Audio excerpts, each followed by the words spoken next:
2024 সালের 5 August long march to Dhaka কর্মসূচিতে যোগ দিতে সেদিন সকালে কাউকে কিছু না বলে গ্যান্ডারিয়ার বাসা থেকে বের হয়েছিল আনাস। বের হওয়ার আগে সে একটি চিঠি লিখে গিয়েছিল। আনাস তার চিঠিতে লিখেছিল, মা, আমি মিছিলে যাচ্ছি। আমি নিজেকে আর আটকিয়ে রাখতে পারলাম না। সরি আব্বুজান, তোমার কথা অমান্য করে বের হলাম। স্বার্থপরের মতো ঘরে বসে থাকতে পারলাম না।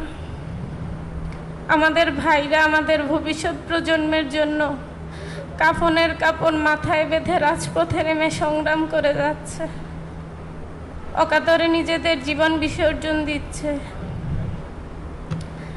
একটি প্রতিবন্ধী কিশোর, 7 বছরের বাচ্চা, ল্যাংড়া মানুষ যদি সংগ্রামে নামতে পারে, তাহলে আমি কেন বসে থাকবো ঘরে? একদিন তো মরতে হবেই।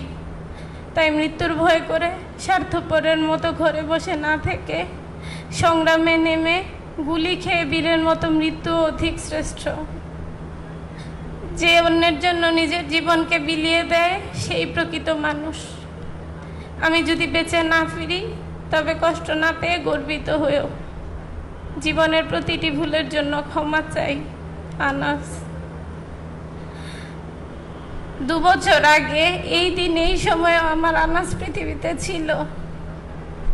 আনাস খুব স্বাধীনতা ও সার্বভৌমত্বে বিশ্বাসী ছিল।